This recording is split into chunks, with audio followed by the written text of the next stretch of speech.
Buongiorno, everyone. Welcome to the player ratings after that shit show against Brighton, 3-0 defeat. Guess you can get the tone for this one. As you can guess the tone that Newcastle players decide to choose for today's game. After that early penalty and the early goal and just not fighting back. I'll start with Karl Darlow. Shelvey. I mean, 3 goals isn't great, but to be fair, especially the last one, he can't do much about. Good finish by Connolly, shocking defending. Yeah. But, I mean, first one's a penalty, dies, Mopey goes down the middle again, can't do anything about that one. It's the second one for me, which is the deciding one. Yeah, gotta do better. Just doesn't come out and give enough.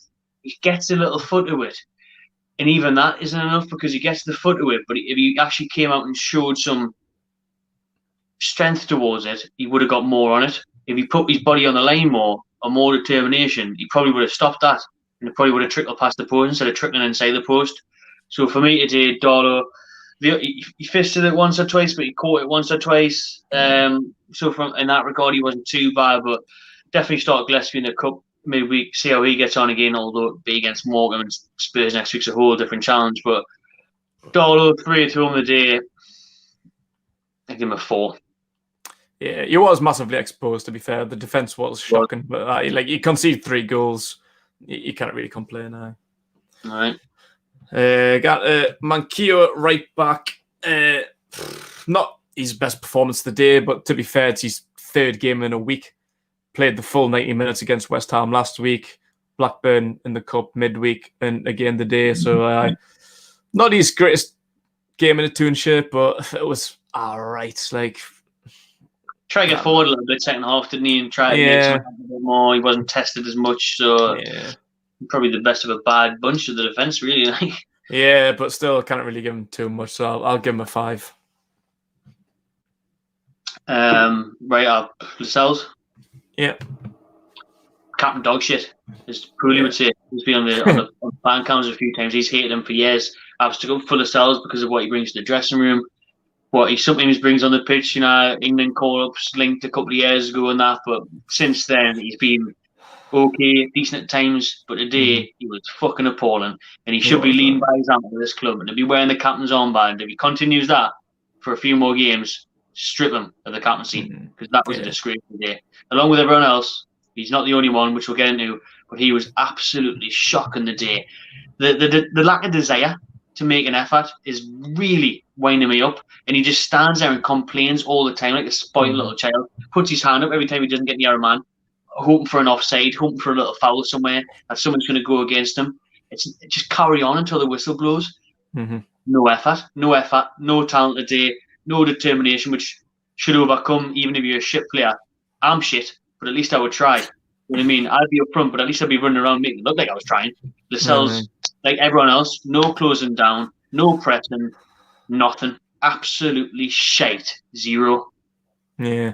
That was a bit in the second half that really pissed me off, like say, about standing around with a hand in the air. Like, he was calling for an offside. He just stood on the edge of the area with his hand in the air like he was Shearer celebrating.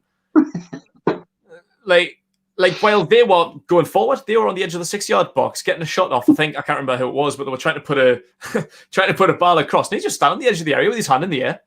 Like, mate, you're the captain. You're meant to be leading this team in that back line. We praised you for that last week. Like, we were praising for leading the back line, being the captain that Newcastle deserve. The day, absolutely, 0, as he said. Like, mate, like, what you doing? Play to the whistle. You're meant to be leading by example. Like, that was a shock of the day. Just so slow. Like, that second goal as well. You stand on the edge of the area watching Morpay just run in and put the ball in the back of the net. Like, about 5-10 yards behind the striker. Like, what are you doing? Get back, stick a tackle in. Shocking the day. It's great. His partner Fernandez, Mr. Reliable, Ian Manners would call him, but this wasn't his greatest game of the day. I think like the whole defense was shocking the day. Like at least he kind of tried. Like for that second goal, while Lascelles was standing at the edge of the area, he was running back. Like he was trying to get there. He wasn't quick enough to get there, but at least he tried. But yeah, definitely not his greatest game of the day. His passing was poor. I have to give him a 4. His tracking back as well. I mean, it wasn't as bad as Jamal's, but his tracking back as well wasn't great. Yeah. His pressure on any forwards. We'll just let any Brighton player who was in and around our box take a shot today. Pure free for all. No, Nate closing down, nothing from the back line today. 4. Jamal Lewis, I'll go for, who I was devastated with his performance today because big hype train last week, gassing him up after the West Ham game, thinking it was a min signing. Don't get us wrong, let's hope it still is. I think it still will be. Oh, yeah. But today, he was poor. And he's not going to have an easy game against Tarek Lamptey, but there's still no excuse to be caught out time and time again. At least get close to him, and then if Lamptey beats you, fair enough. But you were giving yourself a disadvantage being that far away every time. His positional was shocking.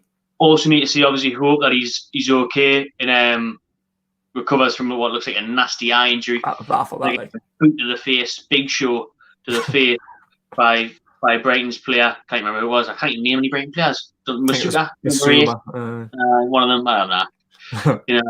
Took a boot to the face, got an eye injury, couldn't even finish the game. Let's hope he's all right. But today, he was all over the shop, and he had a nightmare like the rest of the defence. One. I've got DJ Jazzy Jeff. Definitely not Jazzy of the day. Too Jazzy last week. What happened last week? Where's the Hendrick that was seen last week? I think this Hendrick is the one that everyone thought was signed. Aye, definitely. Unbelievable last week. I'll give him my man of the match, a goal and an assist. 100% effort, which is what we're like as Newcastle fans. Like, kind of had a bit of a James Perch about him. And not the greatest of signings, but someone who puts in an effort. You'll be adored by Newcastle fans. That's what we've seen last week. This week, just didn't really get involved. I can't really remember him getting on the ball, to be honest. Nah. Started on the right, moved into the middle to cover for, I think Shelvey ended up playing as a number 10. So Hendrick moved into the middle, but as I just didn't really get involved. For a home debut, it was less than impressive. Have to give him a 3. It was like you say, didn't really touch the ball, didn't really make an impact. I can't remember him getting involved at all. I'd take Shelvey. Yeah, not bad. Jonjo today again, really, really poor. And we mentioned Lascelles' hands in the air. Was this a theme today that I don't know, like Shelvey hands in the air, rubbing his knees more time to let Brighton players just run past him? Just what the fuck was going on? He couldn't pick out a pass today. Again, lumping balls forward when Brighton got 3 giants at the back. Never going to happen. No. And he just getting on the ball, but he was just slow, lethargic. Again, no commitment to chasing people down, tracking back, letting people run past him. It must have been so easy coming up against him the day in midfield. You must just be laughing your tits off coming up against him. It was one of them games where we say Shelvey 1 week looks world class, and the next looks like he's Sunday League. And today he was Sunday League. Jonjo Barry, not Jonjo Shelvey. Really, really poor. Barry's back. Barry's back. 1. Alongside him, Isaac Hayden. First half shocking. Second half not so bad. He started to get into the game. I think I mentioned during the match review that there was like a 20-minute spell where we actually played quite well. We were pressing high up the field. Brighton struggled to get out of their half, and Hayden was kind of like the focal figure of that in the middle. I thought he played really, really well for 20 minutes. But when a game lasts 90 and shite for 70, doesn't really add up to a good ratio. Poor. Won the ball a few times in the middle of the field, but overall poor. I'll have to give them a 4. You want to go on with Maxi? Maxi, would he play half an hour and then get taken off? Something like that, aye. Brucey said he should have took him off earlier. You tell me, Brucey, why aren't you making that decision? He's clearly not fit to start, which coincides with him giving away the penalty with a rash, erratic, silly challenge. And from then his head's gone, but he shouldn't have been playing the game. I said it was a risk bringing him on against Blackburn. He gets injured. It's even more of a risk playing him when he's injured. Why is he continuing to play injured players, Steve Bruce? How many times did we say it last season when he's limping, he's wincing, he's not sprinting? In the day, to be fair, physically and mentally, Saint-Maximin was in it. I think he wasn't even interested once he gave the penalty where his head was gone. Down and out. And worst I've seen him for Newcastle. Big shame. 0 because he gave away the penalty now. Yeah. I got a Big Andy. Disappointing again. Chalk and cheese from the West Ham game. I don't know I don't know if you can blame Andy Carroll or if it's Steve Bruce's fault. Steve. Like, what were the instructions today for Andy Carroll? Because I fully agreed with the starting lineup. I didn't think there was a single thing wrong with the starting lineup, the formation, if we want to play the same way that we did against West Ham.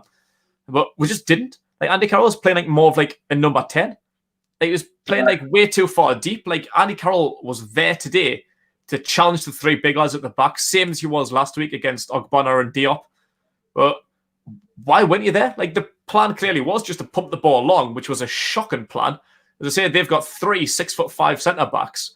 Like, we've got Shelvey and Lascelles just blasting the ball along, and Andy Carroll's, like, in the middle of the field. Like, what is the absolute point in that? Like, if Carroll was playing on the back line, fighting, throwing elbows at the three lads at the back, then all right, fair play. But he wasn't. He was just totally ineffective. It was like having a fucking, like, Casper in the middle of the field. Like, what was the point in that?